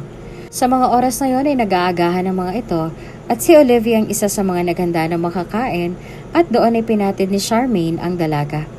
Aksidente nitong naitapon ng ulam kay Gio. Nako, pasensya na po Sir Gio, hindi ko po sinasadya. Kaagad na paghingi ni Olivia ng pasensya at kumuha ito ng basahan. Napangiti naman ang palihim si Charmaine sa pag-aakalang magagalit ang kanyang nobyo sa katulong. Ngunit kabaliktaran ang nangyari. It's okay, ikaw, ayos ka lang ba? Napaso ka ba? Gigi, pakisamahan si Olivia sa room niya nang makapagpalit siya. Tora ni Gio at doon ay napakunot naman ang noo ni Charmaine. Wait, ganun lang yon? Hindi mo ba siya pagagalitan? Pag-react ni Charmaine at doon ay napatingin sa kanya ng seryoso si Gio. Para saan? Hindi naman niya sinasadyang nangyari. Aksidente yon, kaya kumain na lang tayo. Wika ng binata at sa seryosong boses, doon ay tila ba kinain ng selo si Charmaine. Matapos ang pangyayaring yon, makalipas ang ilang araw ay nagtungo si Charmaine sa mansyon ni Gio, dalang isang mamahalin na frame. At doon ay nangyari ang hindi inaasahan ni Olivia. What the hell? Ang tanga-tanga mo talaga! Galit na sigaw ni Charmaine kay Olivia. Nabasag kasi ng dalaga ang frame na dala-dala nito na dapat ay regalo nito sa kanyang nobyong si Gio. Pasensya na po, Ma'am Charmaine, hindi ko po sinasadya. Paghingi ng paumanhin ni Olivia sa nobya ng kanyang boss. Ngunit hindi nito tinanggap ang panghingi ng dalaga ng paumanhin. Tumawa naman si Charmaine at hinila nito ang buhok ni Olivia. Hindi sinasadya? Talaga lang ha? Pues, ito din, hindi ko sinasadya. Biglang wika ng babae at tinulak nito ang dalaga, dahilan para mapaupo si Olivia at napahawak ang kanang kamay nito sa bubog na mula sa frame na nasira. Hindi pa doon natapos si Charmaine at kinaladkad pa nito ang dalaga. Sa totoo lamang ay sinadya nito na mabasag ang frame dahil inis at galit ito kay Olivia. Aray, nasasaktan po ako! Umiiyak na daing ng dalaga at pilit itong nagmakaawa sa babae, ngunit hindi nagpatinag si Charmaine at patuloy lamang ito sa kanyang pananakit kay Olivia. Aba, talagang masasaktan ka dahil tatanga-tanga ka. Engot ka? Galit na wika ng babae at sinampal pa nito ang dalaga. Wala na nagawa pa si Olivia kung hindi tiisin ang lahat ng pananakit na ginawa sa kanya ni Charmaine. Kinaladkad at pinagsasasampal siya nito hanggang sa nakita ni Gio ang ginagawa ng kanyang nobya kay Olivia. What are you doing? Sigaw ni Gio at doon ay tinulak nito si Charmaine, saka tinulungan ng kaawa-awang si Olivia. She deserved what she got. Kaagad na wika ng babae at galit itong binalingan ng binata. Ano bang nangyari? Bartenadong tanong ni Gio. Binasag niya ang frame na regalo ko sa'yo. Sagot ni Charmaine at doon ay kaagad na nagpaliwanag si Olivia. Pasensya na po pero hindi ko naman po yun sinasadya. Umiiyak na paghingi ng pasensya ng dalaga. Pasensya? Sobrang mahal ng frame na yan. Tapos ganon-ganon mo lang babasagin? Kulang pang ang 1 buwan mo na sahod sa halaga niyan. Galit na wika nito at doon ay nagsalita na si Geo. I can't believe na ganyan kasamang ugali mo. Get out of my house. At ayoko na makita pang pagmumukha mo dito sa bahay ko. At wag na wag mo din sasaktan pa si Olivia. And also, I'm breaking up with you. Galit na wika ng binata. What? Hindi pwede. Galit na tura ng babae. Anong hindi? We are done. Hindi ako magtsatsaga sa isang babaeng katulad mo. A spoiled woman. Akala ko iba ka. Yun pala'y pare-pareho lang kayo. Naiiling na wika ni Geo. Ano? Ipagpapalit mo ako sa cheap at katulong na to? Kunot noong tanong ni Charmaine at doon ay sumagot naman ang binata. Mas gugustuhin ko pa na makasama at pakasalan ang isang tulad ni Olivia. At least totoo ito. You don't know how to respect people. Maganda ka nga. Kagalang-galang. Pero yung ugali mo, tagilid. Mapanghusga ka at mapanakit. Nakakahiyang isang tulad mo. Nagbabalat kayo. Wika ni Geo at doon ay pinakaladkad niya sa mga gwardyang babae at saka nito nilapitan si Olivia at binuhat. Napatingin naman ang dalaga sa kanyang boss at sa mga oras na yon ay sobrang bilis ang tibok ng puso ng dalaga. Ilang sandali pa ay binaba ni Geo si Olivia sa kama at kinuha nito ang first aid kit sa kanyang banyo. Doon ay binuhusan nito ng alkohol ang may sugat na kamay ng dalaga. Aray! Daing ni Olivia at inihipan naman ng binata ang sugat ng dalaga. Bakit mo hinayaan na ganunin ka ni Charmaine? Tanong ni Geo kay Olivia. Ayoko na po kasing mas magalit siya sa akin. At saka kasalanan ko naman po kung hindi ko sana nabasag yung gift niya para sa inyo. Hindi naman sana siya magagalit ng ganon. Nag-away patuloy kayo ng dahil sa akin. At saka hindi naman po kailangan na maghiwalay kayo ng dahil lang sa ginawa niya. Nauunawaan ko naman po kung bakit nagkaganon si Ma'am Charmaine. Mahal naman po kasi talaga yung photo frame na yon. Sunod-sunod na wika ng dalaga. Sa totoo lang ay nakokonsensya ito dahil sa nangyari. Pakiramdam niya ay siya pang naging dahilan ng pag-aaway ng magkasintahan. Wala kang kasalanan. Kahit pa na nabasag mo yung frame na yon, wala siyang karapatan to hurt you. Isa pa, ako ang amo mo at hindi siya. At saka matagal na talagang ganyan si Charmaine. Nagrereklamo madalas sa mga katulong dahil sa pagiging mapanakit nito. Nung unay naniniwala pa ako sa kanya. Pero when I saw how she hurt you, I swear, kung pwede lang manakit ng babae, ginawa ko na. Gigil na wika ni Geo at natahimik naman si Olivia. Salamat po sa pagtanggol sa akin. Ayoko lang po talaga ng gulo kaya hindi ako lumaban kay Ma'am Charmaine. At saka kailangan ko po itong trabaho ko. Kailangan ko na makapagtapos dahil ako na lang ang pag-asa ng mga magulang ko para maibalik ang dating buhay namin. Lumuluhang wika ni Olivia. Sa mga oras na yon ay naaalala ng dalaga ang lahat ng ginawa sa kanya ng mga magulang niya noon. At lahat ng kanyang luho ay binibigay ng mga ito kung kaya't nais ng dalaga na sa sitwasyon nila ngayon ay siya naman ang babawi sa kanyang mga magulang. Pinunasan naman ni Geo ang luha sa mga mata ni Olivia. Don't cry. Hindi bagay sa anghel mong mukha ang pag-iyak. Smile ka lang. Wika ni Geo at doon ay nagkatitigan ang dalawa. Unti-unting naglapit ang kanilang mga mukha at doon ay naglapat ang kanilang mga labi. Hindi na nga napigilan pa ng mga ito ang emosyon na kanilang nadarama para sa isa't isa. Dahan-dahang ibinaba ni Geo ang mga saplot ni Olivia at doon ay inangkin nito ang dalaga. Dahan-dahan lang. Mahinang tura ni Olivia na tila ba nahihiya pa. Ngumiti naman si Geo at hinalikan nito ang noon ng dalaga. Don't worry, I'll be gentle. Wika ng binata at doon ay napakapit na lamang sa likod ni Geo si Olivia. Matapos ang pangyayaring yon ay nakatulog ang dalawa. Kinabukasan ay nagising na lamang ang binata na wala na sa kanyang tabi si Olivia. Bahagyang nakaramdam ng takot ang binata at kagad nitong hinanap ang dalaga. Sir Geo, gising ka na po pala. Sakto't nakaluto na po kami ni Gigi ng almusal. Maupo ka na lamang po doon sa sala, ipaghahain po kita. Magalang na wika ni Olivia at lumiti pa ito sa amo. Nakahinga naman ng maluwag ang binata at niyakap nito ang dalaga dahil sa kanyang kabang naramdaman. Akala ko umalis ka na. Bulong nito at doon ay napatulala na lamang si Olivia. Bakit naman po ako aalis? Wala naman pong dahilan para lumayas ako dito sa asyenda mo, Sir Gio. Wika ng dalaga at doon ay napatango naman si Gio. Kinabahan ako. Akala ko umalis ka na dahil sa nangyari. Ayos na bang sugat mo? Kapag napano ka akong mananagot sa mga magulang mo dahil akong amo ninyo. Biglang tura ni Gio upang hindi mag-isip ng masama mga katulong na nakakita sa kanilang ginawa. Ayos na po ako. Huwag ka pong mag-alala dahil wala po akong gagawin na ikasisira mo, Sir Gio. Wika ni Olivia at doon ay ngumiti lamang ang binata at saka nagtungo sa sala. Matapos ang pangyayaring yon ay palihim na nagkikita ang dalawa sa hardin tuwing gabi at doon ay madalas silang mag-usap. Ikaw ba, Olivia? Minsan ka na bang nagmahal? Tanong ni Gio sa dalaga. Nasa hardin ang dalawa at doon ay magkatabi silang nakaupo sa Bermuda. Hindi pa eh. Alam mo, Sir Gio, never kong naisip noon na magmamahal ako ng lalaki. Pakiramdam ko kasi noon, nasa akin ang lahat. Madalas pa nga pinaglalaroan kong mga mananliligaw sa akin. Pinapaasa ko sila tapos gino-ghost, ganon.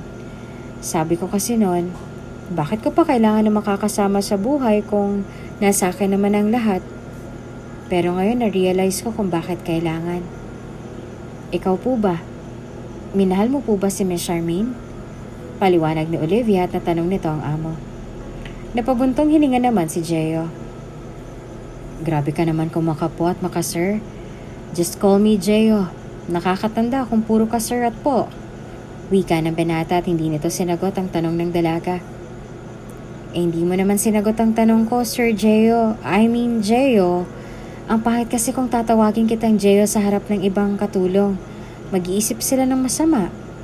Wika ni Olivia at doon ay bigla na lamang itong siniil ng halik ni Gio. Olivia, I think I'm falling for you. Sa tingin ko nga'y mahal na kita. Ako ba mahal mo? Pag-amin nito sa dalaga at doon ay tinanong din ito si Olivia. Ilang segundo ding hindi nakasagot si Olivia. Ang totoo po kasi niyan, may pagtingin din po ako sa'yo. Tingin ko'y mahal na po kita pero natatakot ako sa iisipin ng iba. Lalo ka na po.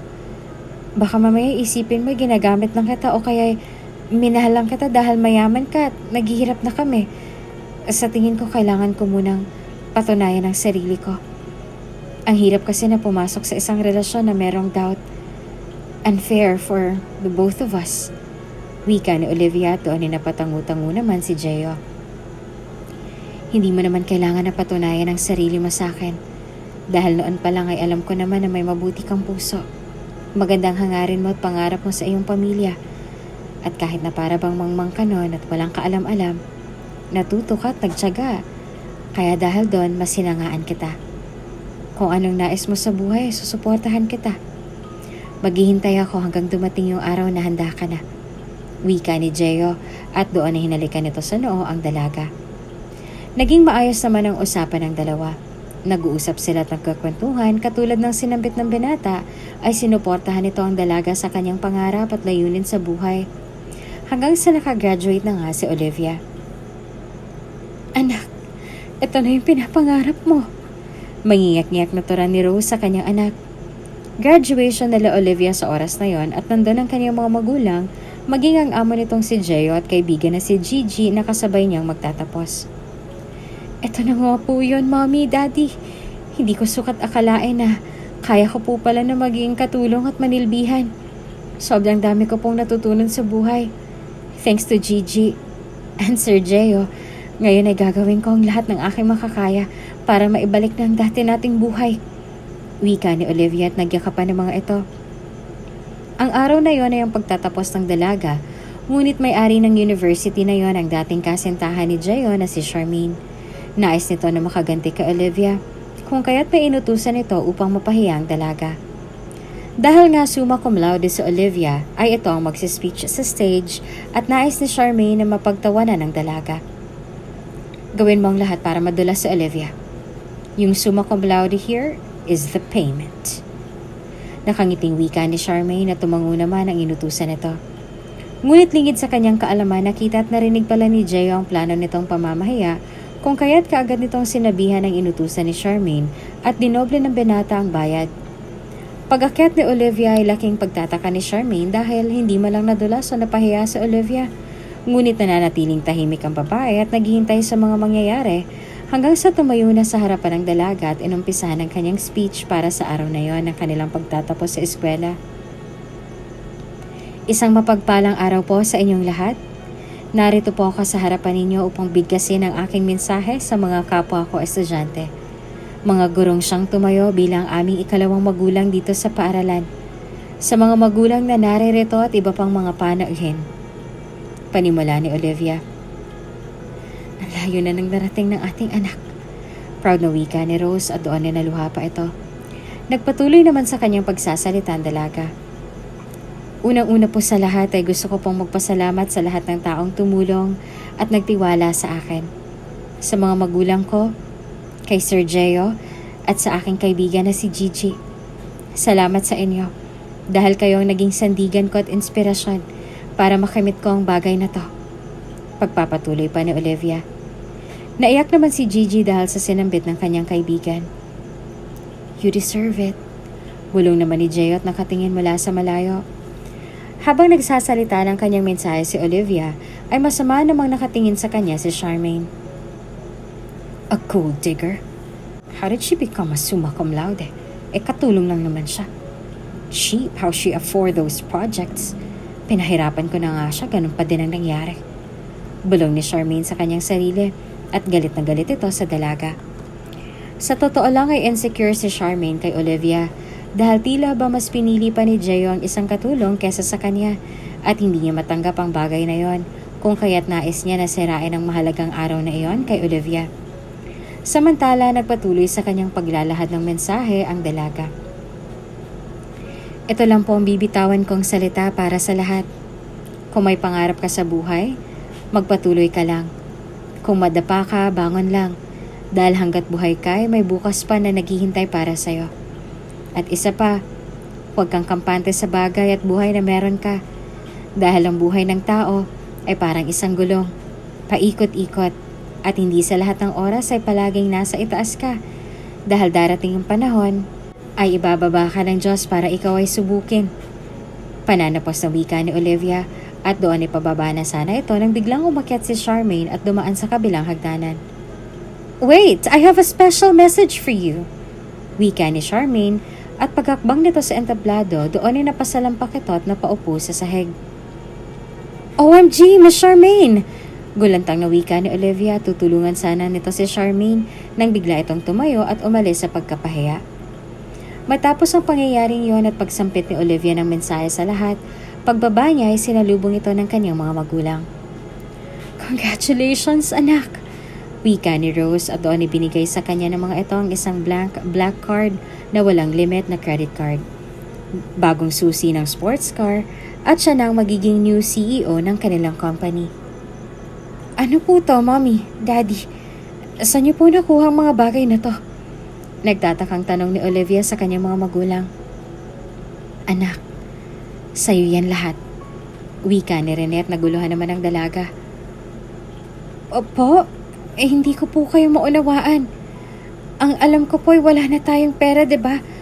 Baon tayo sa utang. Pero saan niyo po nakuha ang mga to? Don't tell me nangutang po kayo to afford this. No way, ibalik niyo na lang po yan. Hindi ko po kailangan ng mga bagay na yan dahil kayo lang po ay sapat na. Wika ni Olivia at doon ay napangiti naman ang mga magulang niya. Hayaan mo na magpaliwanag ang daddy mo. Ngayon pa lang anak, sana'y maunawaan mo kung bakit namin nagawa ang bagay na yon. Wika ni Rose at doon ay natahimik naman si Olivia. Mommy, Daddy, hindi naman po kayo ng scam or nagnakaw, diba, para makuha ang lahat ng to? Tama po ba? Dagdag pa ng dalaga. Sa mga oras na yon ay hindi na mapalagay ang isipan ni Olivia dahil sa mga mamahalin na regalong ibinigay sa kanya ng mga magulang niya. Ipinagtataka din niya kung paano nabawi ng kanyang mga magulang ang kanilang kumpanya na akala niya ay nalugi na. Anak, ang totoo kasi niyan, wala naman talagang nawala sa atin. Pag-amin ni Rene at napakunot naman ang noon ni Olivia. Po, ibig niyo po bang sabihin hindi tayo naghirap? Nagtatakang tanong ni Olivia. Oo anak, pakanalang namin ng daddy mo ang lahat. Sagot naman ni Rose. Doon ay napakurap-kurap na lamang ang dalaga. Anak, alam namin na nakakagulat ang mga sinasabi namin pero yun ang totoo. Natatakot kasi kami ng mami mo na maiwan ka na walang alam sa buhay. Alam naman natin na hindi sa lahat ng oras ay makakasama mo kami. Darating ang panahon na maiiwan ka namin ng mag-isa. Anak, nagsinungaling kami sa iyo para matuto ka sa buhay. Humihingi kami ng tawad dahil nagtago at naglihim kami sa iyo. Paliwanag ni Rene. Doon na nalaman ni Olivia na hindi talaga sila naghirap at narinig naman ni Charmaine ang usapan ng mga ito. Kaya napahiya ang babae dahil minaliit niya noon ang dalaga at si Jeyo naman ay nagulat din na mayaman din pala si Olivia at higit na mas mayaman sa kanya. Ayos lang po, Mommy, Daddy. Alam ko naman po na wala kayong ginawa na mali. Ginawa niyo lang po yun dahil mahal niyo ako. At higit pa doon ay iniisip niyo lang po ang aking kapakanan. Kaya wala po kayong dapat ihingi ng tawad sa akin dahil nauunawaan ko po ang inyong layunin. Wika ni Olivia at niyakap ang kanyang mga magulang. Hindi ka ba nagagalit sa amin, anak? Tanong naman ni Rose sa kanyang anak. Ngumiti naman ang dalaga at saka nagturan. Ay hindi po. At saka bakit ako magagalit ang dami ko nga pong natututunan. Isa na doon na kung kailan naranasan kong paghihirap at saka ko lang na-realize kung gaano ako kapala dahil meron akong pamilya ang lahat ay handang gawin para lamang sa akin, Mommy, Daddy. Salamat po sa pagpapamulat sa akin kung gaano kahalaga at kahirap ang pagiging isang kasambahay. Mangiyak-ngiyak na turan ng dalagang si Olivia sa kanyang ina at ama. Natuto ka dahil sa iyong sariling kagustuhan. Salamat anak dahil hindi ka nagalit sa amin. Pasensya ka na anak ha, nag-aalala lang kasi talaga kami sa iyo. Dagdag pa ni Rene. Wala po yon, Daddy, Mommy. Ang mahalaga po ay okay na tayo. At least dahil po sa ginawa ninyo ay natuto ako ng tama. Mahirap pala talagang maging isang kasambahay. Para tuloy ako na konsensya sa mga ginawa ko noon sa mga dati nating katulong. Yung tipong hirap na nga sila ay mas pinahirapan ko pa. At labis ko po yung pinagsisisihan. Wika naman ni Olivia. Ayos na yon. Ang mahalaga ay natuto ka na sa iyong pagkakamali. Biglang tura ni Jeyo. May dala-dala itong bugkos ng bulaklak, tsokolate at teddy bear. Sir Jeyo, wika ni Gigi at napangiti naman ang binata. Congrats sa inyo. Masaya ako na natupad yun ang inyong mga pangarap. Keep it up. Nga pala, para sa'yo to, Olivia. Ito naman sa'yo, Gigi. Wika ni Jeyo at inaabot ang bulaklak at teddy bear kay Olivia. Samantala, ang tsokolate naman ay ibinigay niya kay Gigi. Salamat po, Sir Jeyo. Wika ni Olivia at matamis ang ngumiti. Jeyo na nga lang. Hindi ka na maid sa bahay. So, pwede na ba? Diretsang wika ni Jeyo at doon ay namulan naman ang pisngi ng dalaga. Sabi na nga ba may something sa inyo eh. Wika ni Gigi at doon ay napakunot naman ang noon ng mga magulang ni Olivia. Anong pwede ka na? At saka anong something yan? Kunot noong tanong naman ni Rene. Natahimik naman ang dalaga at nagturan.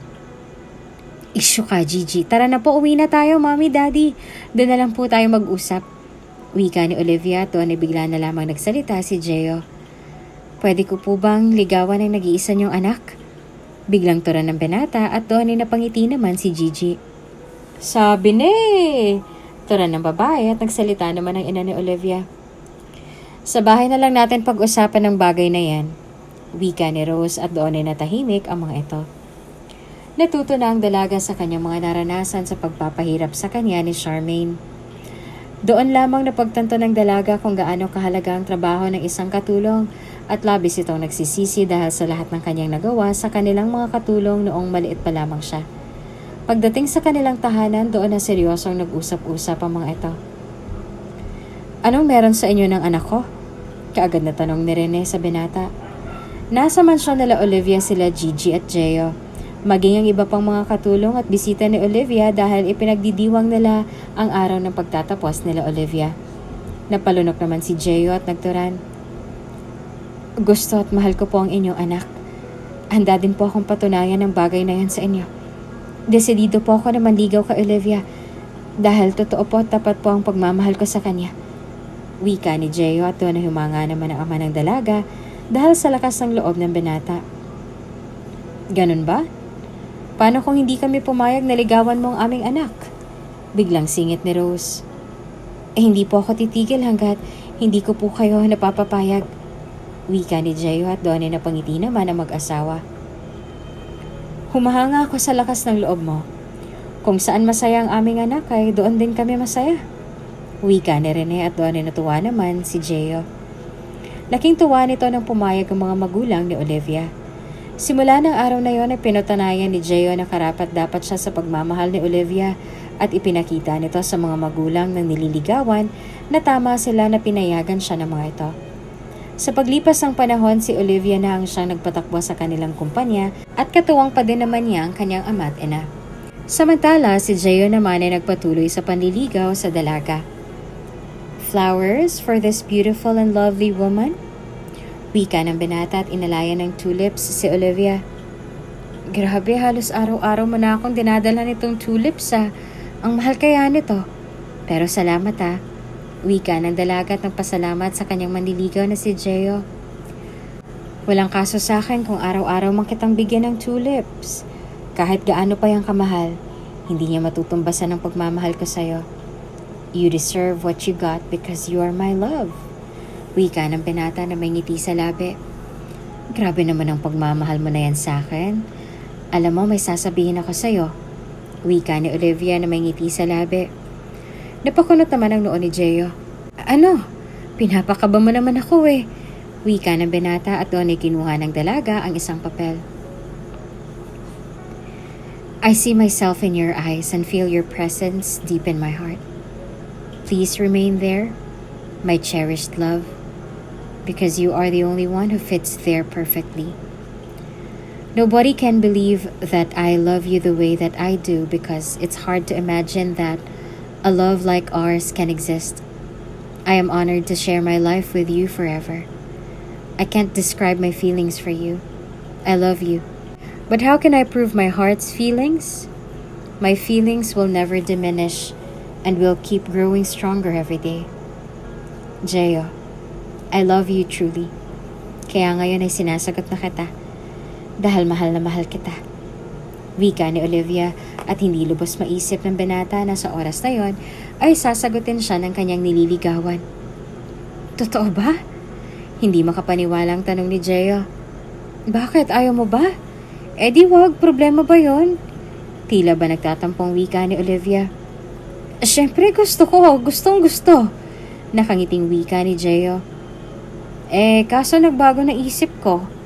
Pagbibiro pa ng dalaga at doon biglang napasimangot ang binata. Ay, binawi. Nakayukong wika ni Gio, tumawa naman si Olivia. Just kidding. Siyempre naman, mahal kita, kaya nga sinasagot na kita eh. Nakangiting wika ni Olivia at doon ay siniilito ng halik ng binata. Mas mahal kita, wika ni Gio. Sa paglipas ng mga araw ay mas lalong tumibay ang relasyon ng magkasintahan. Araw-araw pinapasaya at inaalayan ng bulaklak ni Gio ang kanyang mahal. Wala nang araw na hindi naaalala ng binata na alayan ng bulaklak ang kasintahan. Labis na ligaya ang kanilang nararamdaman hanggang sa napagpasyahan ni Gio na mag-propose na kay Olivia. Sigurado ka ba sa plano mo? Paninigurado ni Rose sa binata. Oo naman po, tita. Please po, make sure na makarating si Olivia sa resort. Wika ni Gio. Kami nang bahala, Sir Gio. Wika ni Gigi. Si Gigi ay nagtatrabaho sa kumpanya nila Olivia buhat na makapagtapos ang mga ito ng kanilang pag-aaral. Sobrang tuwa naman ni Gigi dahil hindi na siya nahirapan pa na makapasok sa kumpanya kung kaya't labis itong nagpapasalamat sa kaibigan. Sure mo yan, Gigi, ha? Paninigurado pa ni Gio at doon ay tumango lamang ang dalaga. Kaagad naman na nagtungo sa opisina ni Olivia si Gigi at doon ay gumawa ito ng paraan para makapunta sa resort ang kaibigan. Olivia! Pag-agaw ni Gigi sa atensyon ng kaibigan niya. Napatingin naman sa kanyang gawi si Olivia. Oh, bakit? Kunot ang tanong ng dalaga. Bagamat bahagyang kinakabahan ay ginawa pa din ni Gigi ang kanyang misyon. Si Sir Gio kasi nakita ko sa isang resort. Panimula ng dalaga. Naagaw naman ito ang atensyon ng kaibigan. Si Gio sa isang resort? Akala ko masamang pakiramdam niya. Seryoso ka ba dyan? Paninigurado ni Olivia. Oo, heto may picture ako. Wika ni Gigi. Nakita naman iyon ng dalaga ngunit nagtaka ito. Teka, anong ginagawa mo sa resort na yan? Hindi mo man lang ba nilapitan si Gio? Sunod-sunod na tanong ni Olivia at nakakunot ang noon nito. Doon na binalot ng kaba si Gigi. Ano kasi, malayo sa akin yan si Sir Gio. Tapos napadaan lang ako doon kasi yung friend ko, niyaya lang ako tapos umuwi din agad ako. Bakit hindi ka ba naniniwala sa akin? Tanong ni Gigi at nagpaliwanag din ito ng bahagya. Sa mga oras na yun ay sobrang bilis ng tibok ng puso ni Gigi dahil hindi niya alam kung uubrang ang bagay na yon sa kanyang kaibigan. Pakiramdam niya ay nagtataka at napapaisip sa Olivia. Sa isipan ni Gigi ay sana lamang ay hindi siya mabuking ng dalaga. Saglit pang natahimik si Olivia at kalaunan na nagsalita ito. Teka, tatawagan ko muna siya tapos ask ko lang. Wika ni Olivia at doon ay naisipan na lamang ni Gigi na magdrama. Kukunin na sana ni Olivia ang kanyang cellphone nang biglang magsalita ang kanyang kaibigan. Bakit mo pa kailangan na tawagan si Sir Gio? Hindi ka ba naniniwala sa akin? Tingin mo ba niloloko kita? Olivia naman nagsasabi ako sa'yo ng totoo kasi concerned ako sa'yo. Hindi ko naman kayo sisirain ni Sir Gio kung ayaw mo kung paniwalaan ay ayos lang din naman. Hindi naman kita pinipilit. Wika ni Gigi at lumuha pa ito ng bahagya para madalang kaibigan. Natahimik naman si Olivia at kaagad na inabutan ng panyo ang kaibigan. Sige na, tara, puntahan na natin siya. Kung ano man ang ma-discover ko ayos lang. Wika ng dalaga, tuwang-tuwa naman sa kanyang isipan si Gigi. Kaagad na nagtungo magkaibigan sa resort at sa entrance pa lang ay inabutan na ng mga tulip si Olivia ng mga staff na siyang kanyang ipinagtaka. Tumingin pa ito sa kanyang kasama si Gigi ngunit nagkibit balikat lamang ito. Takang-taka si Olivia sa mga nagaganap hanggang sa bigla na lamang tinakpan ni Gigi ang mga mata ng kaibigan. Pasensya na Olivia pero napag-utusan lang. Wika ni Gigi at sa puntong yon ay labis na kabang nararamdaman ni Olivia dahil sa tono ng pananalita ni Gigi. Hinila pa siya ng kaibigan. Gigi, ano to? Naluluhang tanong ng dalaga at doon ay nagsalitang muli si Gigi. Sige na, tanggalin mo ng piring mo. Wika ng babae at doon ay kaagad na tinanggal ni Olivia ang kanyang piring. Doon ay namangha ang dalaga sa kanyang nakita. Anong meron? Nagtataka ngunit nakangiting tanong ni Olivia at doon ay nagpakita na si Gio hawak ang isang bugkosang bulaklak na kulay purple na tulips. For you, paunang wika ni Gio at doon ay iniabot nito ang hawak-hawak na bulaklak. Salamat, ano bang meron? Pasasalamat ni Olivia at doon ay napatanong na lamang ito. Hindi naman sinagot ng binata ang tanong niya. Bigla lamang ito nagsalita at seryoso ito sa puntong yon. The impact of your love is undeniable. It has made me realize how much I adore you. Mula pa noon, Olivia, humahanga na ako sa'yo. My life with you has transformed my dreams into realities. Dati akala ko si Charmaine ang siyang babaeng bubuo sa buhay ko. But then you came when it's cold. Your love keeps my heart warm when it's hot. Your love melts my soul and keeps me secure. Panimula ni Gio at doon ay nakatunog na ang dalaga. Don't tell me na magpo-propose ka. Biglang tanong ni Olivia na siyang tinanguan naman ng binata at saka nagpatuloy sa kanyang sinasambit. I can't help but love you forever. I'm grateful you are thoughtful. I'm grateful you are understanding. I'm grateful you are so much fun to be around. But most of all, I'm grateful you are my wife. I love you. Will you marry me, Olivia?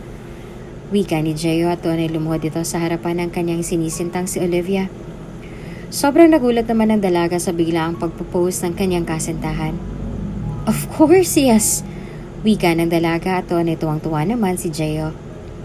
Hindi ka magsisisi na nag-yes ka. Wika ni Gio at niyakap nito ang kanyang kasintahan na ngayon ay fiancé niya na at soon to be his wife. Hay nako, alam niyo ba na kanina ko pa kayo nahalata?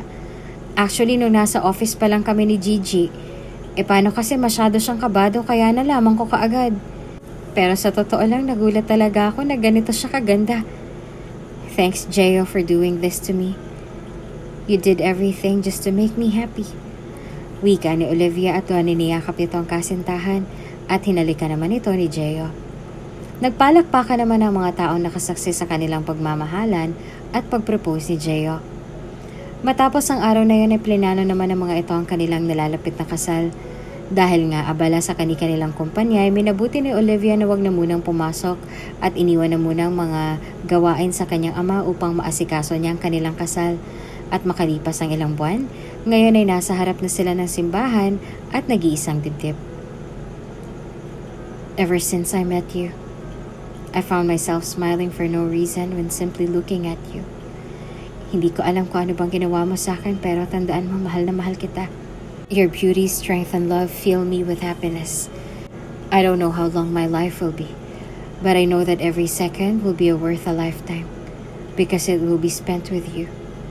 I don't have all the words to express how much you mean to me. Kasi para sa akin, ikaw ay ang aking lahat. I can only say that you are the center of my life and everything else revolves around our love for each other.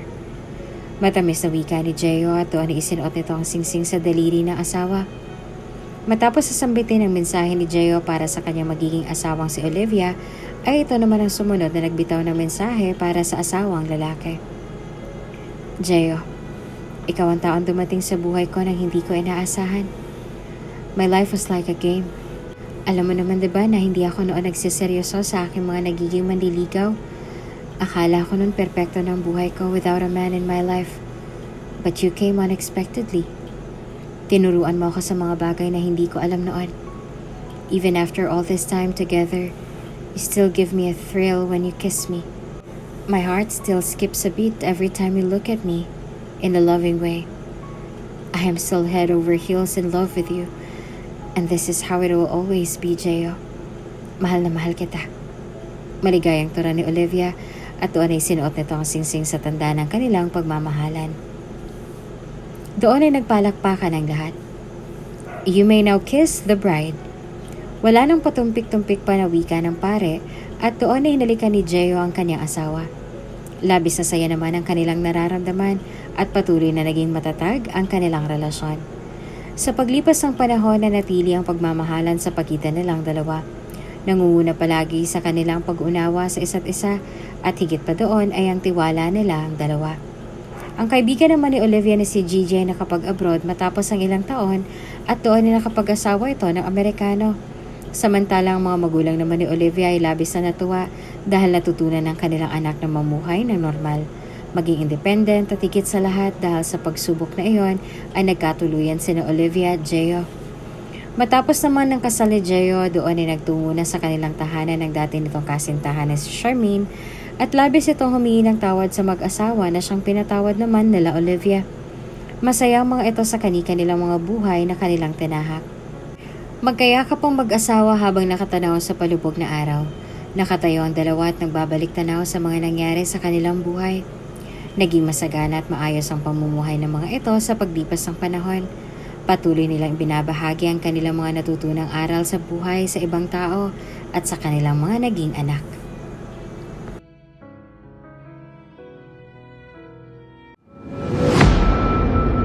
Kung bago ka pa lang sa channel na ito, Ate Jane TV, huwag kalimutang pindutin ang notification bell and subscribe button. Sana po hindi naman malaking abala sa inyo ang pagpindot ng subscribe button dahil ang kapalit po nito ay ang pagsuporta para makapag-produce ng mga libreng stories sa mga channels ni Ate Jane. Maraming salamat!